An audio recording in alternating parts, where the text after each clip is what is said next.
Hola a tots i totes, aquest treball ha sigut realitzat pels estudiants de primer de batxillerat B de l'Institut número 3, Alba Montoro, Javier Contreras i jo, Marta Estarca, i anem a tractar els pensaments de 4 filòsofs segons la seva concepció sobre l'ésser humà i anem a explicar-vos-la. Aquella pregunta de què són i com són els humans tingué el seu origen als segles VI abans de Crist per donar respostes als interrogants sobre aquesta criatura desconeguda. Així i tot, mitjançant mites, màgia i rituals, ja es va intentar amb anterioritat aportar diverses solucions a aquestes qüestions. Plató va concebre l'home format per una realitat dual, el cos i l'ànima, que considerava la idea del material i l'immaterial o espirituals com oposats, a més de que necessitaven moure's a la vegada. Aquest filòsof assegura que el cos és material, mortal i es degrada o corromp. No obstant això, el cos és la representació de nosaltres en el món sensible i és a través del qual que percebem la realitat.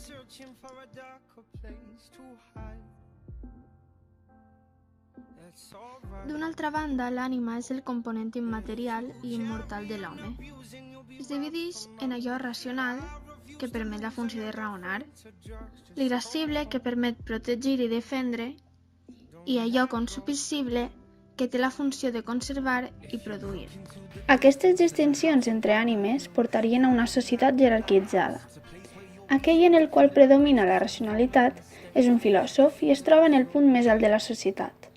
En canvi, aquells d'apassionat caràcter i els que es consideren materialistes ocuparien un lloc més baix. En conclusió, l'ànima és determinant en la persona. René Descartes va ser un filòsof, matemàtic i físic francès. Es va educar en el col·legi jesuïta de la Fletcher entre 1604 i 1612. Finalment, Descartes critica l'ensenyament donada en aquest col·legi. Més avant, Descartes proposa un discurs que és un dubte metòdic, és a dir, el saber que existeixes és una dubte. Per això, la famosa frase «Penso, per tant, existeixo». Gràcies a aquestes evidències podem trobar unes idees clares i distintes. Fa una visió de l'ésser humà. Aquest està constituït per ànima i cos. També hi ha un espiritualisme. És que l'ànima és l'essència de l'home i la que val és el cos. I es basa en dues idees principals, l'esperit i el cos. Per finalitzar, Descartes treu una conclusió.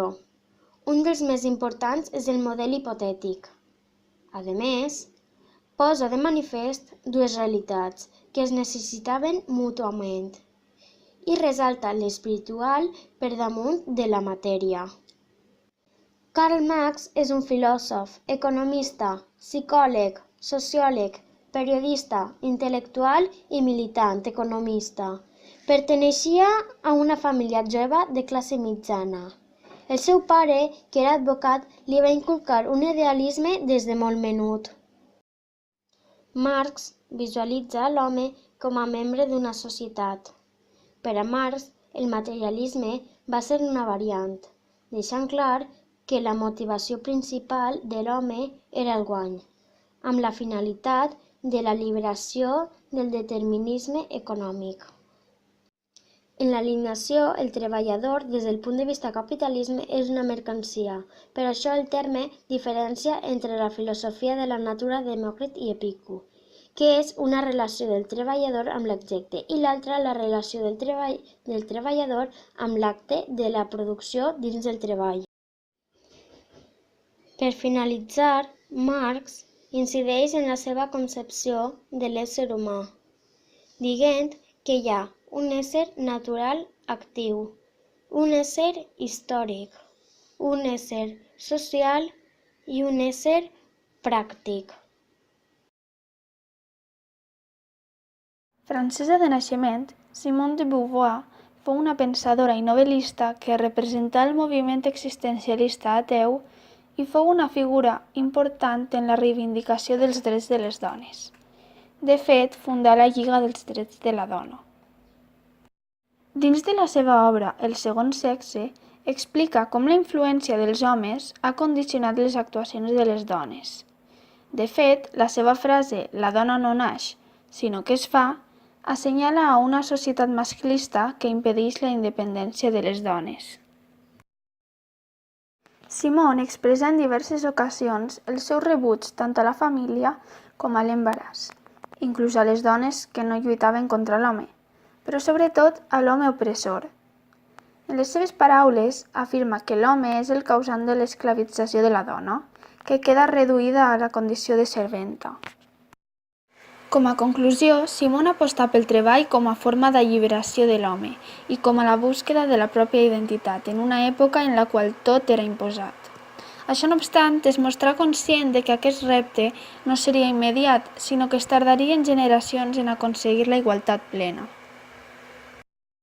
Tots aquests filòsofs compartiren una característica comuna, l'interès pel coneixement.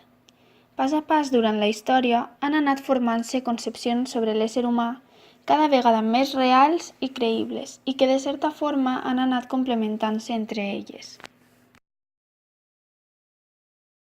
Amb això vull dir que la concepció de l'ésser humà és més humana i acceptant dia a dia, i s'ha anat adaptant a les nostres necessitats i desitjos com a individus i com a societat.